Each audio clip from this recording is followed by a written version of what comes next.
शुरुआत होती है एक ऐसे दौर से जहां लोग सिर्फ जीने के लिए जी रहे थे, खूल के सांस लेने के लिए नहीं।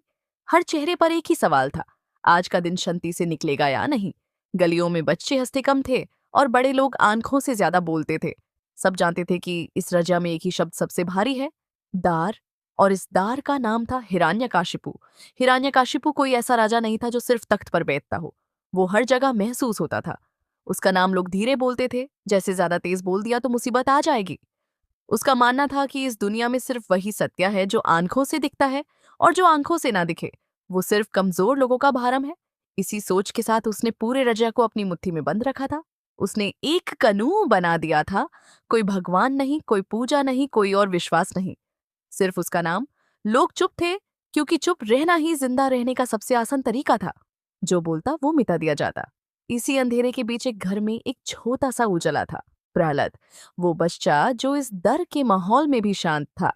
उसके चेहरे पर वो शांति थी जो बिना वजह नहीं आती। वो बाकी बच्चों जैसा नहीं था जो सिर्फ सीखता था कि कैसे ज्यादा ताकतवर बना जाए। प्रहलाद सीख रहा था कि कैसे सच के साथ खड़ा रहा जाए। जब बाकी बच्चे पूछते थे कि सबसे बड़ा कौन है, प्रहलाद के लिए जवाब बिल्कुल साफ होता था। वो कहता था, जो हर जगह है, जो सबके अंदर है, जो बिना दिखाई दिए भी महसूस होता है। उसके लिए नारायण सिर्फ एक नाम नहीं था, बल्कि एक भरोसा था। ये बातें धीरे धीरे फैलने लगी।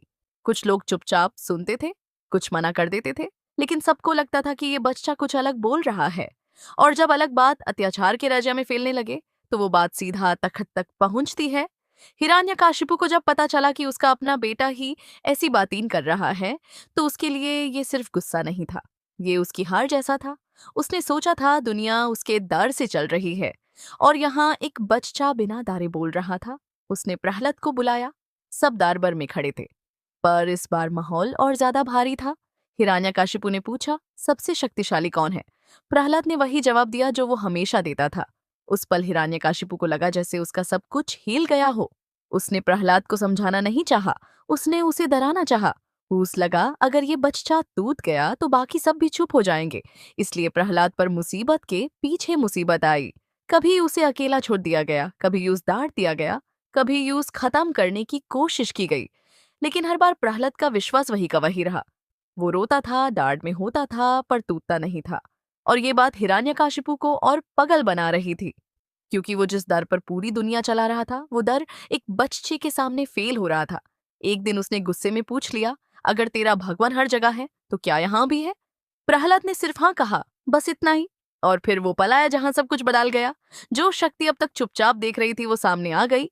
जो रूप आया वो किसी के समझ में नहीं आ रहा था, न पूरा आदमी न पूरा जानवर। वो रूप गुस्से का भी था और न्याय का भी, वो नरसिम्हा था। हिरण्यकाशिपु ने सोचा था कि वो हर रूल तोड़ चुका है, हर सीमा पार कर चुका है। लेकिन उसने ये नहीं समझा था कि भगवान रूल के अंदर नहीं बंधते। उसका अंत वही हुआ जहां उसका अहंकार सबसे ज्यादा था।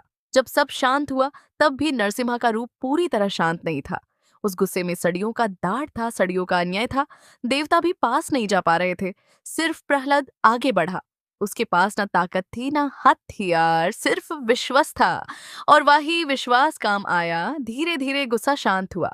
दुनिया ने पहली बार महसूस किया कि भक्ति कमजोरी नहीं होती, वो सबसे बड़ी शक्ति होती है। आखिर में रजा बदला। लोगों के चेहरों पर डर की जगह राहत आई।